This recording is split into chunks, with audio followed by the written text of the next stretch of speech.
सर्वांना नमस्कार. राजकारणी यूट्यूब चॅनलमध्ये आपलं सर्वांचं स्वागत आहे. तर मी आज एक नवीन व्हिडिओ घेऊन आलेली व्हिडिओ आहे आपला शेपूची भाजी बनवण्याचा. तर शेपूची भाजी बनवण्यासाठी मी इथं भाजी नीट करून घेतलेली आहे.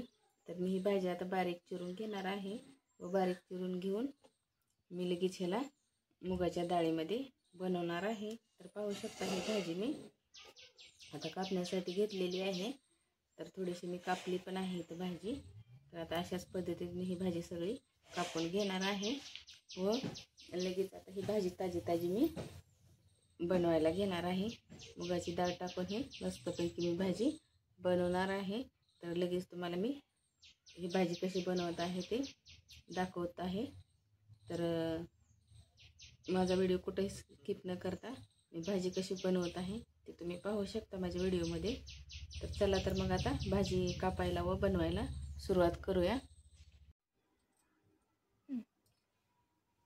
तर आपण ही शेपूची भाजी स्वच्छ पाण्याने धुवून घेतली आहे, चिरून पण घेतलेली आहे बारीक. तर शेपूची भाजी बनवण्यासाठी मुगाची डाळ पण घेतली आहे मी, लाल तिखट घेतले, शेंगाचं कूट वाटून घेतले, परत लसूण आणि मीठ घेतलेलं आहे. तर 2 चमचे तेल ओतत आहे. पातेलं जास्त आपलं गरम चांगलं झालेलं आहे. तर लगेच त्याच्यात लसूण टाकून घेत आहे परतण्यासाठी व 2-3 मिरच्या.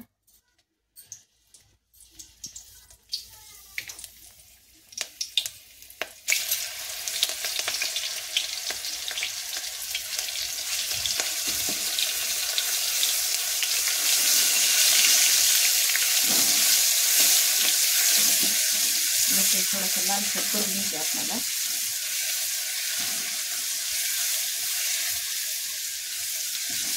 आपला लसूण चांगला लालसर झालेला आहे. तर याच्यातच मी हे शेंगदाण्याचं कूट व टाकत आहे.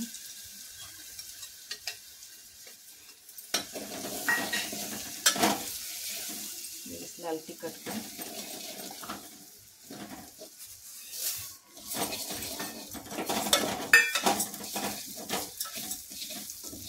आपण ही बारीक चिरलेली शेपूची भाजी, त्याच्यात पाणी टाकायचं नाही. ते लागलं तर थोडंसं पाण्याचं शिजलं द्यायचं, शिजवायचं आणि पाणी सुटतं शेपूची भाजी.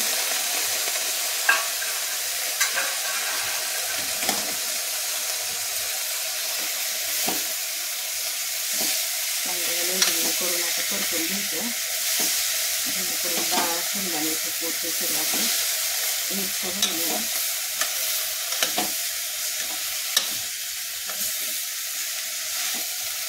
काय आपली भाजी थोडी छोटी होती.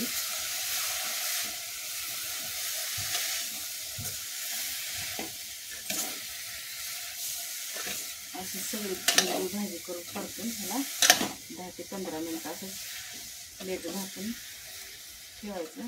10 ते 15 मिनिटामध्ये मुगाच्या डाळीला पण काही जास्त वेळ लागत नाही शिजण्यासाठी.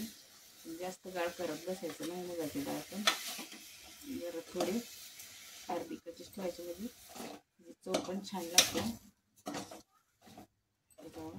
तर आता परतून घेतलेली आहे मी भाजी. त्याच्यावर मी आता एक प्लेट झाकून 10 ते 15 मिनिटं मी असंच ठेवणार आहे.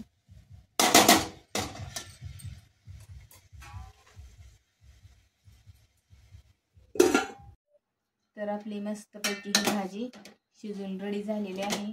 तर आता लगेच मी ह्याला जेवण करण्यासाठी घेणार आहे. भाजी चपाती खाणार आहे. तर माझी शेपूची भाजी कशी झाली आहे हे मला कमेंटमध्ये कमेंट करून सांगा.